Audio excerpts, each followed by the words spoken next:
it's a question that's changed over time. I hear it.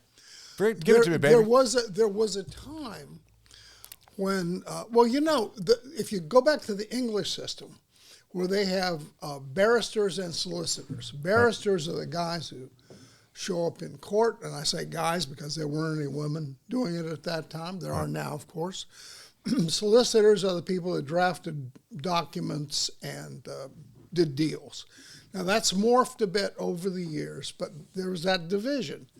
And so the identity of a lawyer, as it became an American phenomenon, was a person who was comfortable with conflict, a person who enjoyed learning the rules, learning about the law, a person who could be trusted, because to be a really competent lawyer, at least when I started, and I started late in the history of the United States, but to be a really competent lawyer, you had to be trusted. Clients come to people they trust.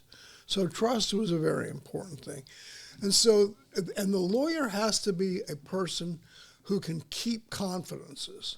I mean, that's the most sacred thing to me about my role as a lawyer. So the identity of a lawyer, I think, is a combination of all those things. And what law school does is law school kind of abuses and beats our minds and our brains and our thinking process. It's almost like a type of hazing. It is it's a type of hazing, but it's worse than hazing because you pay for it. You pay hundreds of thousands of dollars. That's right.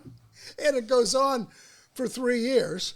And then you go into a legal organization, which actually does it more effectively, and it never ends. But the point is, you take a different way of thinking, which is, what is the source of this problem?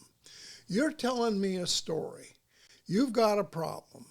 You're telling me about your emotions, your feelings. You're telling me about all the peripheral things that happen around the problem. Well, you're talking about what the reality is, but when we get to law school, I feel like we've taken the emotional concept out of it. Absolutely.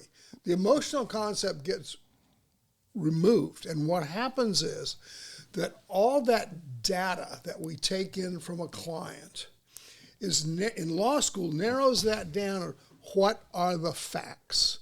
What are the facts that will establish a particular legal theory that we can establish and upon which we can win? Yeah. And that's what law school and it teaches takes you. out of even consideration when you're in law school.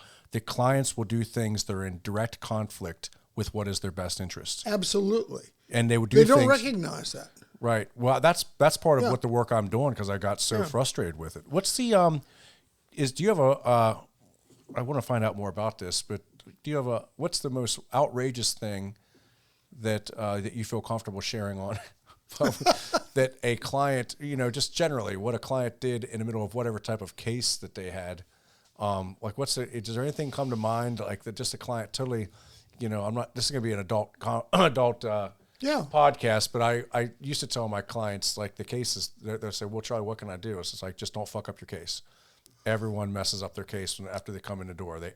Everyone does it, And so, like, can you think of something? Early on, I was representing a lady who had been, and I was taking this was not just employment relations. And when you start a law firm, you got to eat. I was taking on everything. You got to eat what you kill. I know. I've been there. I represented this lady who had a serious accident that I thought she could get some real money on.